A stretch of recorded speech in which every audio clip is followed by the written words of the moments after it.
We are here at the World Championships of Warhammer 40,000. I'm freaking excited for this week. Guys, it is going to be 8 games over 4 days, and this is the top competition in the entire world. Every single person here presumably has earned their golden ticket to participate at this event. You cannot register for this event unless you are invited by winning a GT or being a part of a winning team for a GT. So everyone here is really, really good. We have the actual missions for the tournament that have been revealed today, and the game and the first round starts tomorrow morning.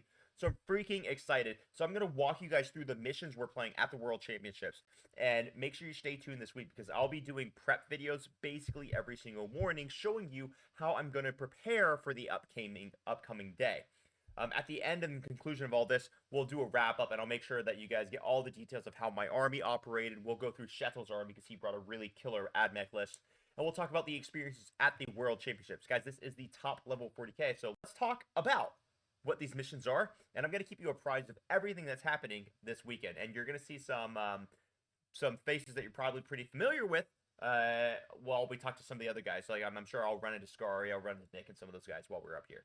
So, tomorrow, round number 1 of the pod phase. If you guys are not familiar of what the pod phase is for the first 4 games, we are all paired up into 16 pods. Each pod has something like 30-ish players. Now, the winner of each pod will go into a pool of the top 16 players at the event. And they will play in the last 4 rounds against each other, trying to determine who is going to be the undisputed champion of Warhammer 40,000 for the year. Now, everyone who doesn't win their pod will go into the world bracket, and we will then compete against each other for the total 8 games as well. So, I know my pod is stacked. We got Nemo, the guy who won LVO. We got John Lennon in there. We got some great players in my pod. I'm actually really excited to run into all those guys. I actually think I've got fairly good pairings into them. I've never played Nemo. I played Lennon a couple times. Love the guy. He's an amazing player. So hopefully I get to run into those guys. So let's talk about mission number 1. Mission number 1 we're going to play Purge the Foe and Hammer and Anvil. So I've actually got it pulled up here, and I'm going to just kind of walk you guys through it. Now, for me personally, I think this is actually a really, really good mission for me in most scenarios. There will be a few scenarios where I don't like playing it, but this layout is basically ideal for my army, and I absolutely love it. I'm not going to go into too many details about how my army plays right now. I will do a full video review of all the details of my army. I know it's a little bit weird looking, and you guys can see that on BCP right now if you guys want to check it out for the World Championships. Otherwise, just be patient for a couple days while the tournament goes on, and then you'll definitely get that huge reveal.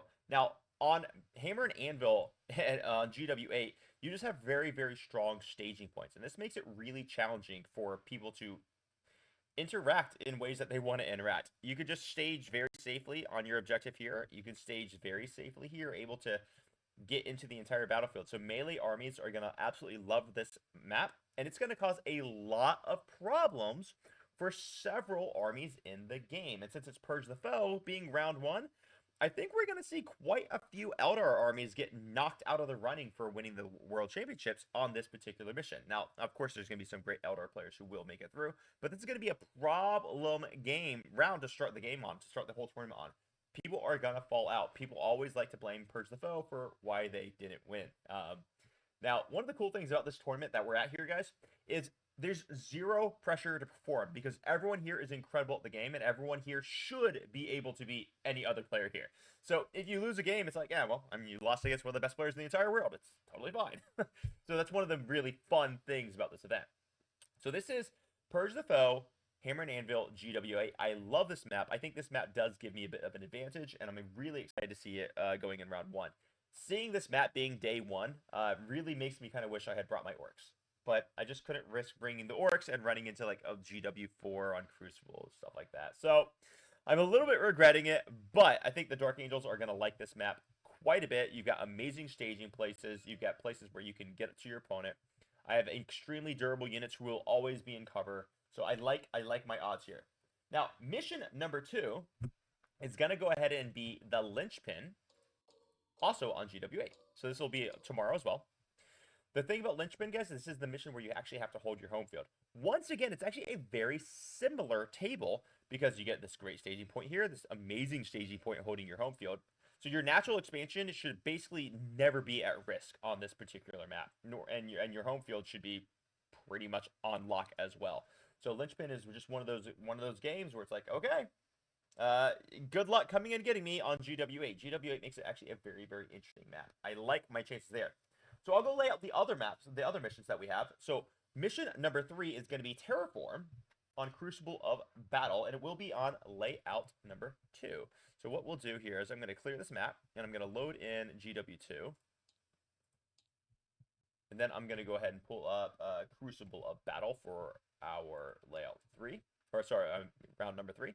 So Crucible of Battle, Terraform. So this is the one where you want to do actions on objectives in no man's land. This is a very interesting... This will be not tomorrow, but the following day. So that'll be Friday. Now, this is actually a very interesting map to do this mission on, because you want to be doing actions on all 3 of these objectives, and they're all wide out in the open. This is a very tricky map to do Terraform on, because whoever does Terraform is gonna get shot to pieces. That's just the way it's going to be, which I find very interesting, and I like this map for it, because it really forces your opponents to decide whether or not they actually want to complete that Terraform action, which is very, very fascinating. All right. So that's going to be mission number 3. So let's go ahead and take a look at mission number 4, which is still going to be on GW2, but we're going to switch it to a tipping point and a scorched earth. So now, one of the interesting things about running GW2 on tipping point is that there are not very safe places to deploy. So for example, your opponent can just sit here and draw this huge line, which means if you want to safely deploy in your deployment zone, if you want to safely deploy here, there's very little chance of you getting from here to your safe staging point over here. That's a very, very tricky line for people to draw. If you want to deploy over here to get here, well, you've got this big line to contend with. Even if you want to kind of deploy here, well, you're going to be exposed here and here. So it actually makes it very challenging to deploy in such a way that gets you to your staging point that you want to get to. So this is a very tricky map for a lot of people. Scorched Earth, of course, is the mission where you only score for holding 2 objectives, not 3, and then you're going to be burning objectives as you go along. So that's going to be day number 2. Let's talk about quickly. I'll just mention the shadow round. Now, if you guys aren't familiar with what a shadow round is if there are too many players who are left undefeated, and we're not going to be able to get the tournament down to 1 undefeated winner, we will go through what's called a shadow round. And on the shadow, and that'll be like an extra game that you have to play on that day, which is absolutely brutal at the end of a day if you're not ready for it. So no one likes playing shadow rounds, but they are just a fact of life, and sometimes they're going to be necessary. So if there is a shadow round, which I don't know if we have enough players to warrant a shadow round, but if there is, we'll be doing it on this map, which is Search and Destroy, GW6, and Linchpin. Oh my gosh, this is a killing field. One of the really interesting things about this map is that you have a lot of places where you could come in from reserves very easily. Like on your opponent's objective markers, this is a great place to come in from reserves, which really makes your opponent want to stand on this side of the objective, which exposes them to firing lanes. It's a very interactive map, and I like it a lot. So that's going to be the shadow round, which, once again, we're not entirely sure if we will have a shadow round, but if we do, it'll be here. Now, going into round or day number 3, we're going to be playing day number 3 on... Oh, sorry, let me get back to you. On layout number 3. Layout number 3 is, if you guys don't know, one of the worst maps in GW history. I hate layout number 3 with a passion. But round number 1 is going to, or not, round number 5, I suppose, is going to be on Search and Destroy, which is actually quite reasonable on layout 3. You have an ability to hold your natural expansion here. You can stage for the center here. You can even stage for your opponent's natural expansion down here. And this is going to be actually on hidden supplies. So let me show you what that really looks like. So hidden supplies. So hidden supplies is always a really, really fascinating mission, because it's hold 5 for 1 in no man's land, hold 10 for 2 in no man's land, and then hold 5 points additionally if you hold more, which could be your home field. So you don't score 5 for your home field unless your home field is the hold more. So this is a mission that's all about denying your opponent. And on this particular map, your opponent can easily hold this and hold this, while you can easily hold this and this. So it really forces a lot of bloody interactions on the primary objectives, and I am here for it. I absolutely love it. Now, mission number 6, which is the second mission on day number 3, is going to be one of the most toxic maps that GW has ever made, and I despise it, and I hate seeing it here. But you know what? If there's one map I hate seeing out of 8, I guess I'll just have to deal with it, and that's going to be okay. We will have sweeping engagement on GW3 with supply drop. This is going to be such a brutal, brutal map. If there are any Tau players who have made it undefeated up to this point, they are going to basically auto win on this map. You've got firing lanes, 4 days, absolutely everywhere, nowhere you can hide in your deployment. You are just praying and praying that you go first on this map. And that honestly might not be enough. So, I hate it. It's disgusting. It makes me want to vomit, but that's okay because it's the only one that way. And then day number 4, going into the last day, just to show you what we got, we are going to have the ever faithful GW1. So let me load that map in so you guys can see what it looks like. Come on, delete, delete, delete. There we go. Loading in GW1. And we're going to start with a simple take and hold on the Hammer and Anvil Old Faithful. You guys know it. You love it. It's the most popular layout known to man. Take and hold.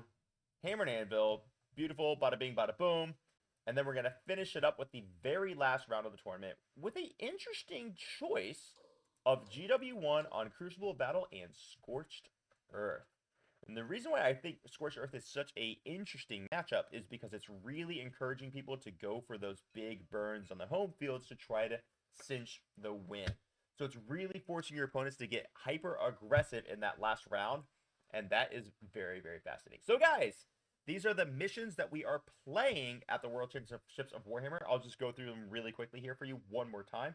Purge the Foe on Hammer and Anvil, GW8. Linchpin on Tipping Point, GW8. And that's day 1. Day number 2 is going to be on GW2, which will be Terraform Crucible Battle and Scorched Earth and Tipping Point. Day number 3, which will be the disgusting GW3 layout, is going to be Hidden Supplies, Search and Destroy, and then Supply Drop, Sweeping Engagement. And then day number 4 will be Take and Hold, Hammer and Anvil, and Scorched Earth, Crucible of Battle. And we will also have a Shadow Round option, which will be Linchpin, Search and Destroy on GW6. So guys, World Championships of Warhammer, tune in because I'm going to keep you up to date for how we get prepped. And I'm hopefully we can do some after action reports. It kind of depends on our fatigue levels. But we'll kind of talk to you guys through the days. So with that, I'm going to take off. Wish me the best of luck. I love you all, and I hope you guys have an amazing time crumping. Bye-bye.